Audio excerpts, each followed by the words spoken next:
In the supportive energies that are flowing in constantly into our planet, today we want to share a little bit about mind, body, and what about spirit? What about spirit? That's what I'm talking about, Tom. So I am on a mission, which y'all know I'm on a mission from God, especially read my book because I put it right in there. I'm on a mission from God, like the Blues Brothers. And what I want to share about it, Tom is laughing.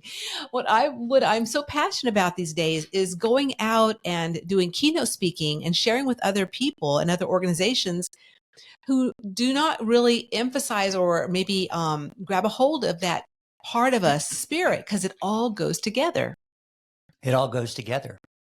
And that's what we're going to discuss today is, what are we talking about when she says mind, body, spirit? Because you've certainly people have mentioned that before. There's mind, body, spirit festivals or body, mind, spirit or spirit, body, mind. There's various forms of that. But I do find that, as you said, they leave the spirit part out or they just briefly touch base on it. It's kind of like, well, we can sit here and meditate, or I go to church, so that's the spirit part. There's a lot of focus on mind and a lot of focus on body, and but it seems to me, as we were talking the other day, that it all flows from the spirit. It all, yeah, because that's what it starts with, right? We come in as a spirit into these forms, and then we have to work with the physical body, and then we have to work with our mind to actually understand what we're doing while we're here. Yeah. So it really is a trifecta enchilada of stuff I like to talk about. Yeah. Well, and you're a real example of that because you're very concerned. She's very concerned, folks, about diet, The and body she cooks very healthily. And was a massage yeah, therapist, right. which I understand a lot about the body, a lot about, and through my massage therapy practice, I understood at certain points when I didn't know much about the spiritual part because it wasn't talked about in massage therapy school, the one that I went to, how I was affected by and influenced by the energies of others.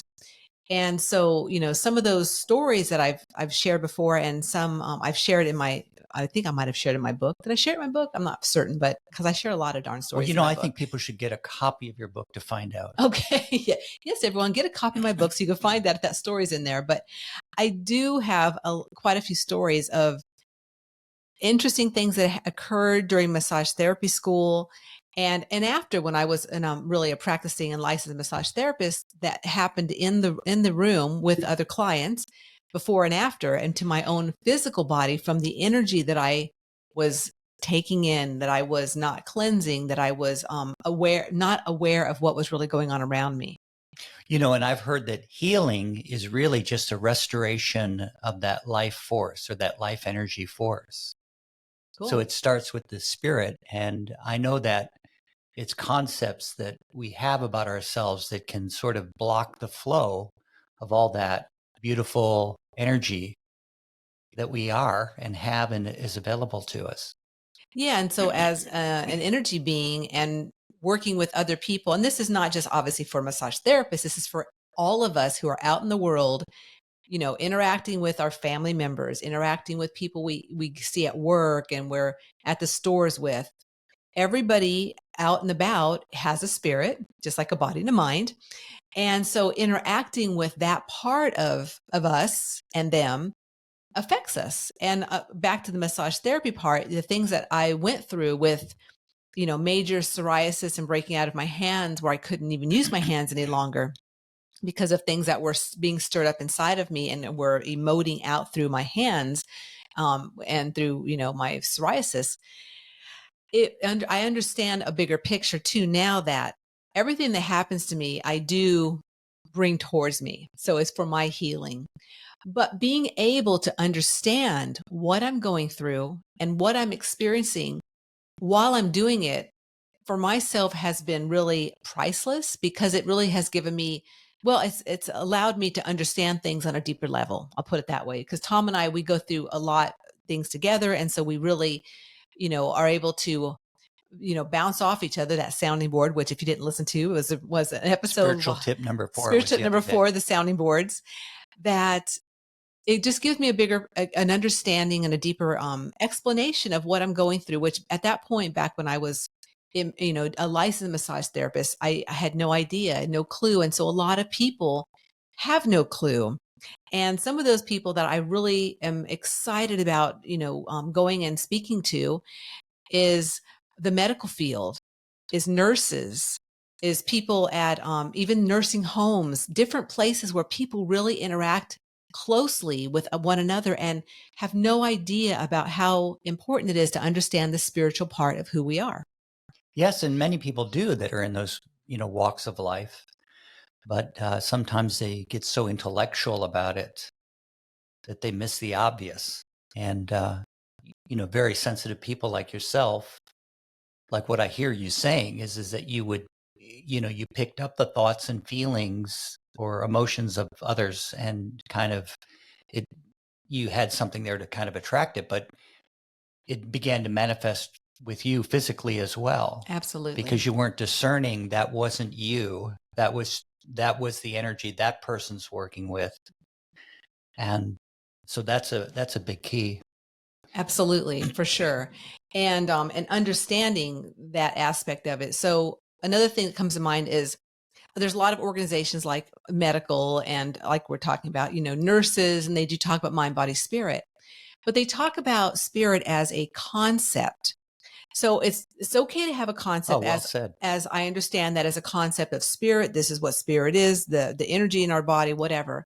But then there's a difference between actually embodying it and actually knowing in your soul's essence what spirit part means to you. So for myself, the spiritual part means it's truly it's my essence. It is who I am. I am a spirit in a physical body, not a physical body with a spirit.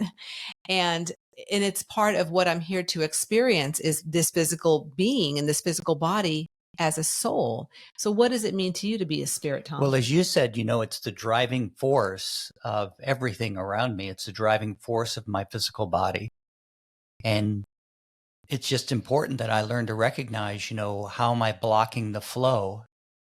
And, that word respect, self-respect comes to me when I think in terms of, you know, accepting uh, the spiritual awareness. And yet we meet so many spiritual people, and yet they are unhealthy, or, they believe spiritual concepts, you might say.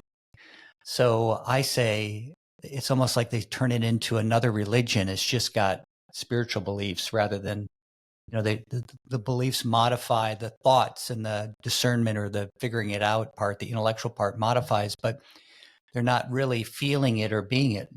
So if I don't have enough respect for myself, I might overeat, I might overdrink. It's not to say that we don't enjoy things and once in a while, but if I'm consistently abusing my physical body, many people gain a lot of weight because they're so sensitive. They need like a buffer from all that they're picking up. Mhm. It would be better and probably healthier for them if they learn to cleanse or be more discerning about those thoughts and feelings that are in their environment, so that they can, maintain that a healthy vehicle for while they're here. Why suffer? Why don't you be healthy and feel invigorated? And, so and you have to be organized to do that. You have to know what works and what foods to eat and not eat, and, or what to avoid, and what's an indulgence once in a while, is okay. But, so you have to have the spirit, which is that driving force. You've got your mind, that's your discernment, your organizational skills, your awareness. It has to be trained. And you've got your physical body, which really will reflect where your spirit and your mind, where your head's at, I suppose. That's what comes to me. Yeah, I totally relate to that. And also the fact that for, we're all on these journeys and we're all at different places. And so being able to go from a concept of something to an embodiment of something, honestly, listeners, it could take people 5 lifetimes to get there. I mean, that's just what came to me. Like, I look at other people and go, but for myself, being very sensitive and as an empath, I get a sense of, have they embodied that? I get a sense that maybe that person's not quite walking their talk, is what I like to say. And for myself, I'm very aware of now. Not I was not this aware, years ago, and I would be working with all kinds of I'll say wackadoodle people, but we're all in different places, right? I mean, really, I had a lot of really weird experiences with people, but now I'm able to laugh. Now I'm able to really feel into, have they embodied that, what they're saying? Have they embodied what they're sharing with other people? Because for myself, that's why I'm so passionate about going out and speaking to others about this part of mind, body, spirit, because I feel like I have embodied that. And I feel like I've been, walking my talk, and I'm not putting myself on a pedestal or anything like that, but I'm just sharing that if you feel, to get into the feeling of when you're working with people or you're contemplating, or someone comes toward you to, hey, here's my hand. Would you like to take it and work with me? How does that feel to you? Does it feel like they've embodied what they're trying to share with you? And this is just, this is really a whole other level of understanding that embodiment versus concepts. Yeah, and it sounds like you're talking about being authentic. I can feel it. There's something that just clicks in when I've found the right people to work with, or the right people to share with, or the folks that are going to help me the most. We get something out of working with everybody, and it's up to me. It's up to me and my guidance. But there's folks that are more in balance, with it all, and then there's folks where it's more of a theory. I guess that's another way of saying it. And then there's folks that have a lot of feeling, but they're a mess. They're not organized. They don't, so being in balance is really the key, is having those feelings but moving from my spirit, which is my true feelings, and then organizing myself, and then following through and coming back to my, true feelings, maybe reorganizing or modifying, and then following through. Yeah, but you know what comes to me, Tom? What's that? Is that those people that I call maybe a little wackadoodle, or what you just said, they serve a certain level of consciousness. So we really need them. We need people out there. But for yourself, listener, when you're contemplating working with somebody, or being around some people that maybe don't feel so good, that's where we're trying to just share about, just accessing that feeling for yourself, because people are where they're at, and we really need all these levels. I mean, to have, all kinds of people like the Dr. Joe Dispenza, that's, high level. And there's, all kinds of different people that like us, and other people that are sharing, and there's levels needed for everybody. Well, we talk about being reawakened, so that as a soul, I have this innate wisdom. I have these inner resources that I kind of learn to tap into or really plug into again. So it's not like anybody's lost or they don't have it, but at certain, in a certain way, they're not ready to sort of be reawakened with what they already have. Because I suppose that's a big key. And, what do you think about that? Yeah, I agree with that. And, it does depend individually on the soul and where they're at. Also, we all have areas that we're very masterful in, and we Mhm. have areas where we're not so masterful in. And we're here to, work through some of those concepts and ideas, and I guess fully experience it. I mean, this is describing it, I suppose, at one level of awareness. It's, Absolutely. there's other folks who say we are experiencing all things at all times. And I believe there's probably some truth in it, but that's a little too much for me. I kind of have to be here now and Yeah. work with what's in front of me. And that all that other stuff, well, that when I transition, maybe I'll become more aware of an even bigger picture, when I'm ready. Yeah. And But what right now comes? I'm focused in this opportunity. Yeah. And what, when you say the people that are talking like that, like, like the quantum level, right? To me, that's like on a certain level, it's more intellectual versus feeling for myself, for when I kind of tune into that. And that's why I'm not really drawn to a lot of people that talk about the quantum stuff and levels and all that stuff, because it's just not. I'm really here just to be in my feelings. That's a key thing for us, because we talk a lot of some about that, about, we go from feel, think, and act. So we start with how do we feel about things. And for some people who are more on that intellectual level or sharing at that level, it might be hard for them to get to the feelings, because it's just where they're at. Yeah, and we're talking about true feelings because emotions that we experience, and we're expressing ourselves with emotions, that's actually in the act part of it. So it's my true feelings, discerning my feelings, or organizing my feelings, and interpreting my feelings, and then action, is communicating my feelings. So that's really where the emotions show up. And it's weird because we put so much emphasis on the communication part, or the emotional part. And there's nothing wrong with expressing our emotions. It's important that we do. Absolutely. But how are we getting caught in our emotions and our concepts? Then that becomes like a broken record. And, it's important to know how to cleanse and work with that spiritual part to get back to our true feelings. Yeah, but that's also like what I was saying earlier, where there are people who, where they're at, it may take them several more lifetimes to get out of those concepts and those emotional, I'll say, like shackles, so to speak. Yeah, sometimes. And, one of the thoughts that I had was that, people will say to me, but you can think it away. You can think, you can have a positive thought, and you can change and they think one thing that I'm aware of is that, well, what your affirmation that works for you doesn't necessarily work for me, because I have my own version of, whatever my fear or my anxiety is. So that it's important that I develop from my inner feelings, where's my true feelings at with that? The healing will go faster. So that's kind of a topic that you touch on, when you share experiences that you have had with clients and things that you've gone through yourself, and the solutions. One of the solutions is to, know how to stay clear, how to discern what are my feelings, what are not my feelings. But if I work from my true feelings, I have my own brand of how I experience that fear, or how I Right. experience that concept. So for me to tell you the answer, that doesn't, it kind of works, but really the individual has to do their 50%. The beautiful Absolutely. thing is we have it all within.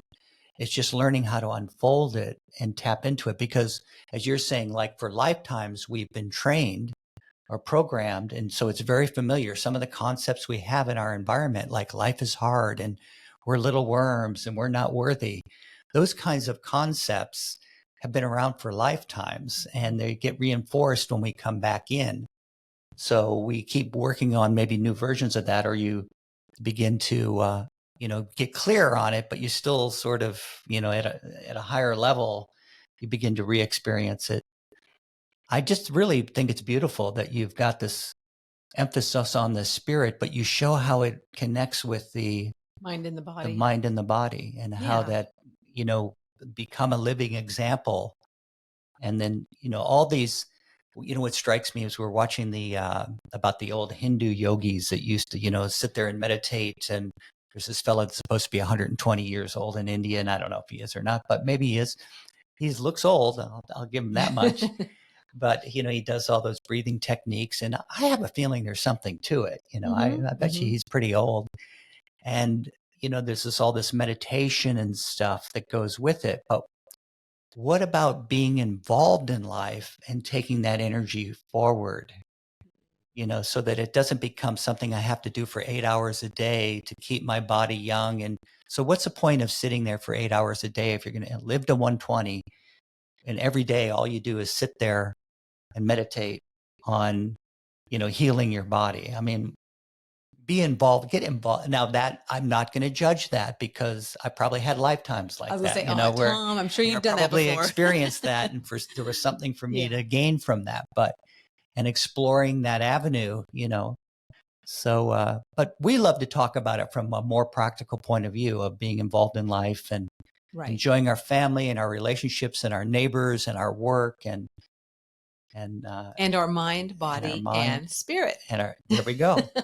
Because they all go together. So we just want to thank you so much, listeners, for listening in to another episode of TNT Spirit Works, Enthusiastically Spiritual, and Tom and I sharing about the importance of mind, body, and spirit. Yeah, I love your talks, and I can't wait to hear the next one. So we hope that you enjoyed this. Thank you again for listening in wherever you are, because we know you are all over the entire world, because we look at our stats every week. We're like, wow, people all over the place. So thank you so much for listening in wherever you are at in your part of the world. In fact, we'll give a shout out to Spain today. Hello, Ooh, Spain, España. Spain. España. Yes, we've got quite a few people in España for sure. So until next week, just remember that life is too short to not be enthusiastic about your unique journey. Hey everyone, for a spiritual perspective that you won't find anywhere else but right here, please make sure you subscribe.